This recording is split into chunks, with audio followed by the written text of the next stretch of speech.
This is the Average to Savage podcast with Paul Guarino. Everyone and anyone, athletes, celebs, and much more. What's up, everybody? I'm back for another episode of the Average Savage podcast. Our special guest is Vincent Valentine Jr. Vincent, how's it going? It's going great, man. How you doing? I'm doing good. Appreciate you coming on. Definitely. I'm very humbled to be here. Excited, to spread the word and just to, chop it up a little bit. Yeah, no, for sure. Yeah, just tell me a little bit how you got into football. So growing up, actually my dad coached a little league football team, and I was knee high, and he was coaching guys 5-6 years older than me. But I was surrounded by the game the whole time, and so it kind of just was. And my dad was a big ball player when he was growing up, so it's kind of just in me, Once I actually got to the age and to the size requirements to play ball, I think it was like my 5th or 6th grade year. That's when I actually started balling. But I couldn't play for the longest because I was little league, you have stripers. I don't know if you know about stripers, but basically if you're too big, it's a weight requirement in the little league. If you're too big, they won't let you play. So I couldn't play until I was 11 years old. I wanted to play since I was 7. So had to wait it out, but it was definitely worth the while. Once I finally got on the field, man, it was just it was this flow that was that I couldn't really describe. It was just it felt like it fit for me, And so I just ran with it, Actually, growing up, I grew up in a city called Madison, Illinois, and we didn't have a football league or anything. So I actually had to go down to East St. Louis and play for the Jackie Joyner Kersey Center, and we were called the JJK Flames. And so once I started playing there, man, I took off. The team was great. We competed for national championships, and that's when I fell in love with the game. And then once I got older, to the point to where I couldn't play little league, obviously, I had to figure out what I was going to do because my city that I grew up in, my hometown, we didn't have a football team. And so ended up going to a military academy for about a quarter of my freshman year of high school. It was terrible. It was the worst experience ever. So I had to get up out of there. Ended up getting a legal guardianship to live with my uncle in a city called Edwardsville, and ended up balling out there. My first year I played was my sophomore year, and ended up getting 12 scholarships. And then the rest was history. I ended up choosing between Nebraska, Illinois, and Florida, and those were my 3 official visits, and ended up choosing Nebraska, man. Yeah, no, that's crazy. So you just balled out sophomore year, and that was it. Yeah, yep. And I'm a big 6'4", 300-pounder. As a sophomore, you don't see too many of them. So, I had everybody coming to knock down the door. So it was an amazing experience, getting all of those letters and, just the ultimate dream as a kid, where you watch all of those movies where kids are getting recruited and everybody wants you, the coaches are pulling up at your school. It was really like that in high school for me. So yeah, no, for sure. And then what was it like at Nebraska, on the field and off the field? So on the field, man, at Nebraska, it was the greatest experience. Memorial Stadium, the Sea of Red, man, I'm talking about every Saturday, the stadium sold out, everybody's in red, the atmosphere is electric. No, I've never experienced any other football experience like playing at Nebraska, which is I've played a lot of places, so that's a big statement. Football is like a religion in Nebraska, so all the people, they love you, they adore you. You know what I'm saying? They recognize you, so it's almost like you feel like a star in college. And I made a lot of great friendships. It was an amazing time in Nebraska. I don't have anything bad to say about Nebraska. Off the field, it was kind of tight for me. You know how it is when you kind of just so zoned in on ball, and it's kind of what you want to do. And so I was really mostly focused on ball. Didn't get into too much off the field. So I got you. Mhm. Yeah, then you got drafted in the third round in 2016 by the Patriots. So what was that feeling like? Oh man, it was probably the most amazing feeling of my life. I was back home actually with my family, and I didn't really know like when I would get drafted, so I was kind of like on edge the whole time. First day went by, I'm like, I know I'm not getting drafted first day. They had projected me like late round a late round pick, so I'm like holding on. I had a great combine, and so I was hoping that I like climbed up the draft boards. So the end of day two comes, I'm getting real anxious, seeing a couple of my buddies getting drafted. I'm happy for them, and I'm like, when is it my turn? And so I ended up getting drafted 96th, like right at the end of the second night. And man, it was my family went crazy. Like we had the whole hood came out and just like exploded, and like it was. I felt like it was a divine moment because out of nowhere, like it just started pouring down. I promise. Like as soon as I got drafted, like the rain just started pouring down out of the sky, and I'm like, yo, this is insane. Like I've never seen anything like this. And so, man, that day was amazing. But I'm not even gonna lie, when I first got drafted, like, and I heard Bill Belichick call my phone and he's telling me, like, are you ready to come out here and, be a Patriot? My heart like dropped. I was so nervous because everything that I've heard about Bill is like he's this strict guy. He's this guy that's like he's gonna be on your ass. Like it doesn't matter. Like, but from not being able to have any experience with him, I'm like, I'm shook, you know what I'm saying? But once I got out there in New England and got to working and, got to figuring out, how everything goes around there, it was a great experience Yeah, for no, sure. for sure. Yeah, and then your rookie year, you ended up winning the Super Bowl. So what was that like to win the first year? Oh man, the first year, it was so that year was a roller coaster. Yeah, So I got a couple injuries that year. Um, Getting my feet wet, what I'm saying, trying to figure out the ins and outs of the game, getting used to the speed, the strength, everything. And so it was a learning year, but I caught on pretty quick, made a few starts my rookie year. Um, just stuck with the roadmap, what I'm saying, just continue to have my head down and chug forward, and it was great, a lot of great experiences. Um, but just winning that Super Bowl my first year, that was just on another level, man. I'm super grateful for it, forever grateful. A lot of guys go 10, 12, 15 years without even touching the Super Bowl, let alone winning it. So I was very grateful for it. And, I partied my ass off like in Vegas and Houston, everywhere. Like, man, Miami, it was a great time. yeah. Well, I know you said you had some injuries. Did you get to play in the Super Bowl? Yeah, so I played a few snaps. I actually got injured the week of the Super Bowl, and I didn't think I would be able to play, Yeah, but I ended up getting a few snaps in, which I was grateful for. You know what yeah. I'm saying? You had it. You had to push through that one. I had to. I'm like, ain't nothing stopping me from getting in this game. So Yeah. no matter how hurt I was, And then I got to ask you, like, what was it like to just play with Tom Brady? Tom is.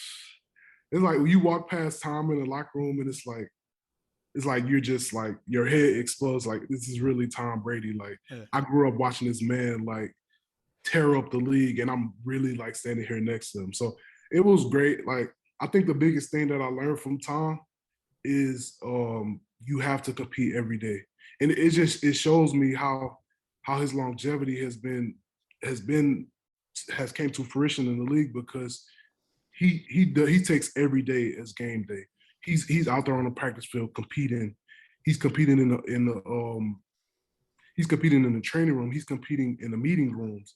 Like he's doing everything that he has to do to give himself the best, to give himself the biggest edge for Sundays. And so, lining up against him in practice, and he's calling shit out. He's shit talking to the different players on the defense, and it's like he really loves this. Like he puts his heart into this, and so it was great being on the team with Tom. I feel like everybody has that same, explanation. He's a great teammate. He knows your name. He knew my name, and I'm like, I don't even know how he knew my name, but it was great, man. it was Yeah, great. that's awesome. So I guess you're not surprised of his continued success at his age then. Oh no, not at all. At this point, it's like, is he ever gonna stop playing? Like I feel like he could Yeah. play until however long he wants to. Yeah, yeah, no, for sure. And then Yeah. I know you were on the Cardinals and the Seahawks, and then you went back to the Cardinals. So just tell me about like, what was it like after the Patriots and things like that.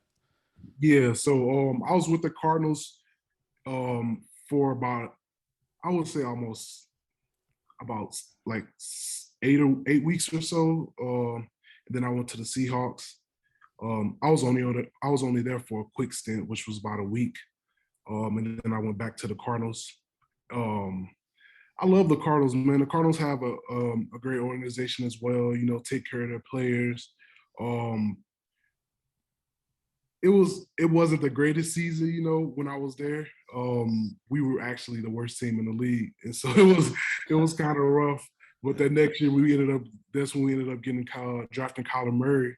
But I wasn't there long enough to reap the benefits of that. But it was a good time with the Cardinals for sure. I actually made a few buddies there as well that I still talk to. Um, and it was just another organization, what I'm saying, where I can go to and show my talents off. And so I was grateful for that, as well as the Seahawks. Yeah, for sure. And I know you're only 27. Are you retired or no? Yeah, so at this point, I've had a couple of injuries and Yeah.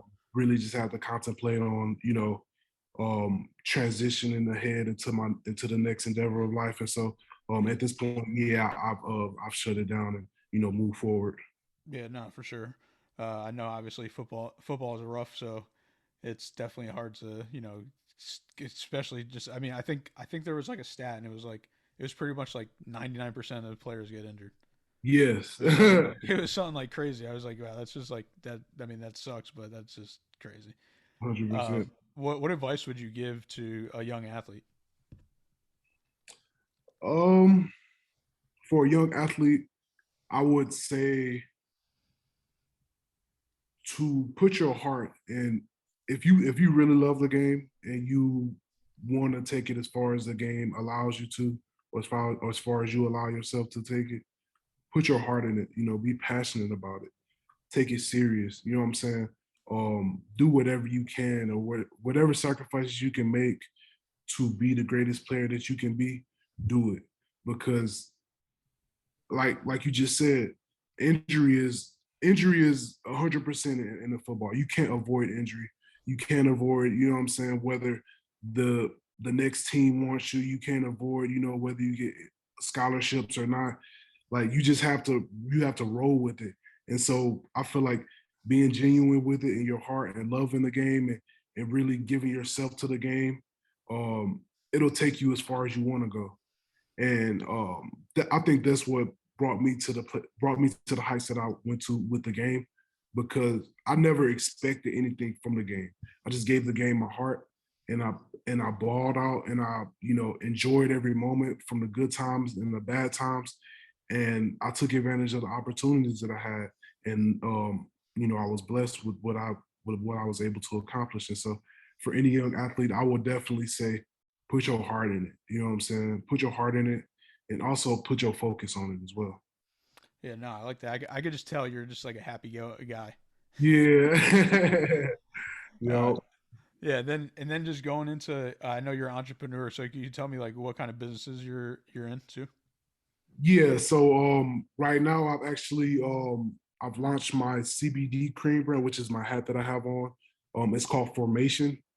And what actually pushed me to launch this brand was the injuries that I sustained during the game. I had a spine injury, which was like three different occurrences. Then I had a couple knee injuries and a couple of ankle injuries, and it's the random injuries that we have. And so, I was constantly dealing with daily pain, and I had to think to myself. I was like, what can I do to solve this daily pain? You know what I'm saying? I can't even get out the bed half the days. Like, I want to work out, but I can't. Like, and most of the time I was just sitting in the house because my body was hurting so bad. And so I ended up teaming up with a scientist, and we formulated a CBD cream together, which has terpenes in it. It has turmeric. It has Indian frankincense, menthol, camphor, and then a blend that just makes it smell amazing. And it's like it also has a um, enhanced accelerated penetration booster that basically allows the jojoba oil to penetrate the dermis and epidermis layers and get into your bloodstream like instantly. And so the pain is relieved. Any type of pain from head to toe that you have, insomnia, anxiety, this cream is perfect. Any aching joints, any arthritis, like any type of soreness after a workout, it's amazing. And it gives you that icy hot feeling, but like takes the pain away for about 4 or 5 hours. And so I was very happy when we were able to formulate this. And I just launched a company in August. And so far, we're laying groundwork, continue to spread the message, and trying to get this into as many hands as possible. And so that's my newest endeavor, which has been going great. You mentioned you are retired. So what was the transition like going from retired to going into life after football and then entrepreneurship? Yeah, so man, it was tough. I'm not even gonna lie, like mentally it was tough because all I had done was play ball my whole life. And so when I actually moved away from ball, like I felt I had a huge identity crisis. I felt like a part of my heart was ripped out. I felt like I didn't really know who I was anymore. I felt like, people wouldn't accept me for who I was because I wasn't playing ball anymore. Um, I actually went into a deep state of depression, and I had a lot of anxiety. And so yeah, man, it was rough as well because as you transition away from the game, you kind of not around the same guys anymore. You kind of on your own again. You know what I'm saying? It's kind of like being thrown into the wilderness. And so I really had to almost tap into a newer version of myself. I had to really go inside, figure out, what I want to be, who do I believe that I am, because it doesn't matter, what anybody else believes about me. It matters what I believe. And so understanding who I am, understanding that everything that I went through, you know, wasn't it wasn't against me. It was all for me at the end of the day. And it always will be. And so just really trying to focus on the goodness that was still there after the fact. You know what I'm saying? I had went through a lot of injuries, went through a lot of like distress, and just a lot of confusion, not knowing what's going to happen. Mm-hmm. And once I had to allow myself to let that go and know that everything is working for my greatest good, and the only way that things will change is if I put positive energy towards it. That's what really shifted, my mind to be able to understand that um, the time is now. The time is now to make the change. The time is now to be better, to heal. And so it actually took me a couple years to get to this point. Like I stopped playing in 2019, and it took me until the beginning of this year to honestly accept, like, well, I was rehabbing, trying to get back or whatever, but then I finally came to the acceptance that it's time for me to transition, and it's time for me to figure out this new part of my life. And once I did that and let go, this is when the healing started. And I still feel like I'm in a place of healing from everything that I've been through in football. I played football for over 10 years, and so it's going to take time for me to heal. I still feel like my body sometimes feels like I'm still in camp. I can feel myself gearing up when August comes around, and I'm like, I can feel my body just getting tense. You know what I'm saying? So it's kind of like it's muscle memory at the same time. So I also have to get over that. And just, I'm a big fan of ball. And so I watch ball every Saturday, every Sunday. And sometimes I get those feelings that comes up. I'm like, man, I wish I was still balling, man. I want to ball. But I think that's all a part of the, the healing process and the transitioning process. And so, yeah, man, I feel like I definitely want to say that every man that's playing ball, we all go through shit mentally, emotionally, and we have to take care of it. We have to speak up when it's time to speak up, because if not, we'll just let it go along, and then it'll just only be detrimental to us at the end of the day. And so, very, I wouldn't consider myself as a mental health advocate, but I am an advocate of mental health. And so, you know, I push that for every man that's listening to, make sure your spiritual, emotional self is regulated. Make sure your mental self is regulated, because no matter what, the game will end, and we have to be ready for that. Yeah, no, for sure. I definitely understand. Like I went to a lower D1 school, like a FCS school, and like I live with all the football players, and I saw like from probably like I don't know if they knew that I knew like I kind of knew they were going through that like after because like mostly everyone wasn't going to the NFL. Some kids had like tryouts and things like that, but like I kind of saw it from like a I guess from a third person view, I guess you'd say, Mhm. and so like I knew like because they same thing like they played it since they were little and then Mhm. they knew they weren't going to the NFL or anything, so they had to figure out like and they knew they were getting jobs, but you know how it's like I don't know, I guess it's a little different because they kind of knew maybe you didn't necessarily know that was maybe well I know you said your rookie year you kind of knew like that first injury and then you were just like all right I got to figure out like what life is after football and things like that, so Yeah, yeah. I don't think that I necessarily knew.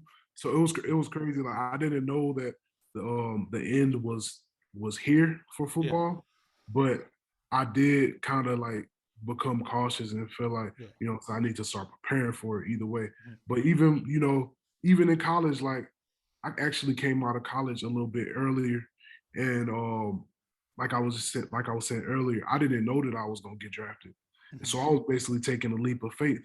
And I mean, I knew either way, what was gonna happen. Like, I was still gonna, give it my all, but I didn't know what was gonna happen. But I have boys, that didn't make it to the NFL, and kind of they were in the same boat as I am, even earlier. And Yeah. so, no matter if you're in the NFL, college, high school, we're all still going to go through this Yeah. transition stage. So it's very critical. What about so I know you're passionate about football. Have you ever thought about like coaching? Yeah, so I think the biggest thing for me is that's why I want to do my youth academy, Yeah. because I feel like it's coaching in itself. Like, I don't think I want to be like a coach at a high school or anything Yeah. like that, or college or NFL. But I do. I love scouting. I Yeah. love finding talent, and I do love giving back. And so I feel like the youth academy would be perfect for that. Yeah, no, it's dope. And how did like in general, like how'd you get into entrepreneurship? Like even when I asked you about retirement, it seemed like you kind of already had like a plan. Like, did you have a plan like already while you were playing football? Actually, I didn't. So I think the thing that made me start thinking about the days after football, life after football, was my injury that I sustained, and it was actually my rookie year, Yeah. and it kind of put life into perspective, because it was the first injury that I had that I felt like um, that could be detrimental. And so I'm like, man, I need to figure out what I want to do after football. I had always been big into cannabis, just how its healing properties, really just helped us as athletes recover and be able to focus a little bit better, and be able to relieve the pain that we have. And so that's kind of how that came along. And also me learning about real estate, all of those things came into fruition from my actual injury. Yeah. No, I mean, well, it's not awesome, but it's awesome. It's like a blessing in disguise. Um, 100%. yeah. And then yeah, I was gonna go into real estate. Like, how'd you get into real estate? And then like kind of like school me on some real estate right now. Ooh. So I got into real estate. Actually, I went to a real estate symposium in my second year in the NFL, and I networked with a couple of guys, connected with them. Um, but I never really took any like movement on it. I just really wanted to learn the game. and that's another thing for, former players or current players in NFL, any professional sports. I say that, you must take advantage of the time that you have while you in the league, because I feel like for me, I didn't take full advantage. I did learn a little bit more about, things off the field with real estate and the cannabis industry, things like that. But I didn't necessarily take those steps and apply them while I was in the game, while I had those big checks coming in. And, you know what I'm saying? So I would suggest, players or athletes that are professionally playing right now to definitely take advantage of that. But I ended up getting into real estate after ball. I bought a house, put it on Airbnb actually, and I think that's one of the game that I would give you is if you want to get into the real estate industry, I would suggest getting into Airbnb. Um, Especially if you're a very hospitable person, you're able to take care of people, and you like that type of thing. It's very lucrative. Very enjoy. It's enjoy. It's a very it's a very fun endeavor because you get to meet new people. You get to, you know what I'm saying? You get to check out different homes, and it's just an amazing time. You know what I'm saying? It's exciting. You can travel around the country looking for different places if you don't want to be, stuck in your home state. And so I got into Airbnb, and I actually have a couple more projects in progress that I'm working on towards back in my hometown. And so it's still, my real estate adventures are still in the beginning stages, but I'm excited for where they will go. Yeah. Yeah. So I'm assuming like Airbnb, you kind of make more money than renting it out to one person. Oh yeah, Yeah. way more, way more. So that's how I was like, once I had my house, I was like, I Yeah, I contemplated. feel like it's kind of less stress too because you're not worried about that one person that's continuously living in there, and then you get to go back in there, make sure everything's straight, and then Exactly. And that was the biggest thing. People were saying, I don't know if I want to do Airbnb because there's so many people coming in and out of the house or whatever. yeah, But at the same time, those people know that they aren't going to be there for a long time. So they're going to take care of your home a little bit better than a renter yeah. who would just get comfortable in your home. You know what I'm saying? So Hey, yeah, I stayed at one time. I was like, yo, I'm clean. I'm not getting charged nothing you extra. got to make sure you're on point because they'll charge you. Yeah, no, for Yeah. sure. And then I know you have V2 Sports Academy, so tell me about that too. Yeah, so V2, man, V2 is a year-long program, that focus on socioeconomically disadvantaged and underserved communities and youth. And we provide a challenging and competitive environment for the youth to push themselves and expand. We have 5 pillars in our academy, which are a commitment to academic excellence, a commitment to athletic excellence, a commitment to personal development, career development, and community service. And so we want to hit on all 5 of those pillars with every kid that we bring into our program. We serve the youth from the age range 8 to 18, but the biggest focus, obviously, are the high schoolers because we want to be able to, get them college exposure, get their academics in order, and just continue to develop them like career wise. Whether they go on to play college ball, professional ball, or they just go to college for academics. We want to make sure that all of our youth are successful and able to create a different perspective on their own lives. And so our vision is to become like a nationwide program, and to be able to implement our system into schools and communities across the nation. And we have a few partners, which is Team First Academy with Andre Collins, and Perfect Your Craft with Craig James, which he's an NFL athlete, and then Elite Speed, which is my boy Cameron James. Um, so we all partner together um, to bring about the five pillars. And so it's just been amazing, man. We've had a few. We also do camps as well as the academy. We've had a few camps Right now we're in the process of raising more money so we can sponsor more kids. And if we can bring more sponsorships to the kids and be able to give back to the communities, we will be way more impactful. But right now we're just, we're searching for, funding, and we're really just trying to spread the word for what we have, because we have a great program, and I'm excited for it to expand. Yeah, no, that's dope. I mean, you're doing a lot of awesome things, from business to charity work to everything. Mhm. Are you ready for some fun questions? Yeah, let's go. All right, what's your favorite song right now?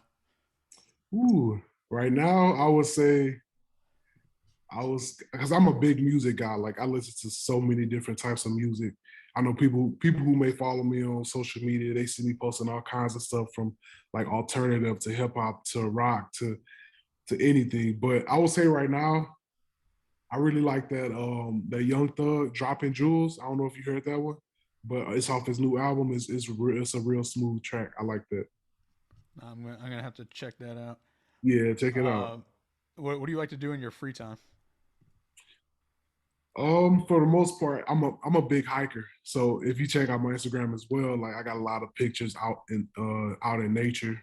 So I like to get out and hike and, get into the nature, clear my mind, meditate a little bit, you know, woo-saw a little bit. So it's good. I really love hiking, and we got a lot of trails out here in AZ. Yeah. So Oh, but I got how you hiking in Jordans though? Come on. hey, I got my Nike boots, man. I had to switch it up. I can't be rocking the Jordans out there. Yeah, like, well, one I don't know. One you might ruin them, and two, why they don't those I don't know. There's like stable enough for hiking. Oh no, it depends. Actually, some of them are, but Yeah, I'm not messing up no $200 Jordans. I can't do it. I for don't sure. care. I can't do it. All right, last one. What's harder, being a football player or being an entrepreneur? Mm. I will say, I will say they're different, but because with an entrepreneur, obviously, it's more mental than anything.